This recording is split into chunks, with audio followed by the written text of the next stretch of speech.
All right, back ranking albums again. Today we're going to do Linkin Park.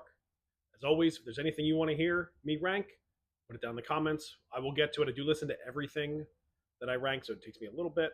I've been averaging like one a week. I have a bunch more that I've listened to the discography. I just need to record the actual video. Um, but remember, this is my list, not yours. If you disagree with it or agree with it, put it down in the comments. Let's talk about it. But let's get into it. Linkin Park. We're only going to do studio releases, so nothing with Jay-Z, none of the instrumental releases that they've come out with. If you look on Spotify, there's like 37 different releases, but we're only doing the 7 studio albums that they have. All right, so off the bat, let's just quickly discuss some of the albums that Linkin Park released. There's a couple in here that switched genres from new metal and metal based to like electro pop, and I am not a fan of them. There's 3 of them on here, and they could all be in the bottom spot. They're, to me, I just do not like that sound.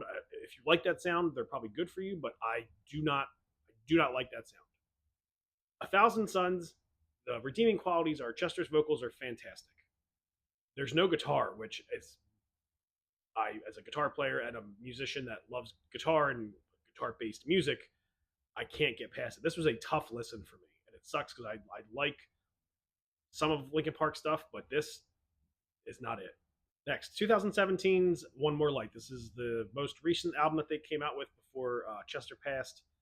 It's basically a pop album, and again, I am not a fan of this.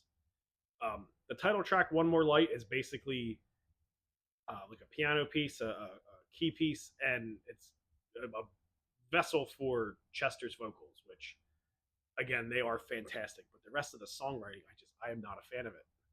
All right, next up, 2012's Living Things. This was the switch from new metal to metal in general to the electro pop type thing that they went for. Again, these 3 albums, not a huge fan of it. Um,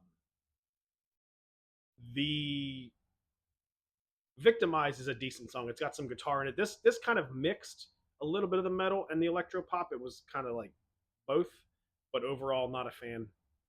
All right, here we go. 2014's The Hunting Party. I enjoyed this one. It's got some features. Paige Hamilton, I believe he's from Helmet, and Darren from System of a Down played on here. This brought them back to doing the new metal sound, the metal sound that they were known for with albums past. They brought the guitars back on this one, which I love. Which in the album before they didn't have it. War is the standout track on this one for me. All right, coming in at number 3, 2007's Minutes to Midnight. This was produced by Rick Rubin, first of 2 albums to be produced by Rick Rubin. This started the transition of new metal to the electro pop. It's more new metal in general than the stuff they would get to after that. But you guys all know what I'm going to say about this album. The 17-second scream in Given Up. Fantastic track. Absolutely love it. Number 2, their sophomore release, 2003's Meteora. While not as good, obviously, as number 1, they did a hell of a job on this record. Songs like Somewhere I Belong, Faint, Numb, really, really good stuff on here. I'm a fan of this album. And of course, number 1, their debut from 1999, Hybrid Theory.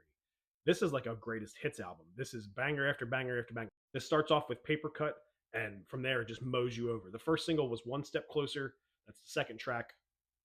Crawling and In the End are 2 other standouts. But I can't say enough good things about this album. This is probably a top 10 for me, maybe top 15 all time. This is almost near perfect for me. Love it, absolutely love it.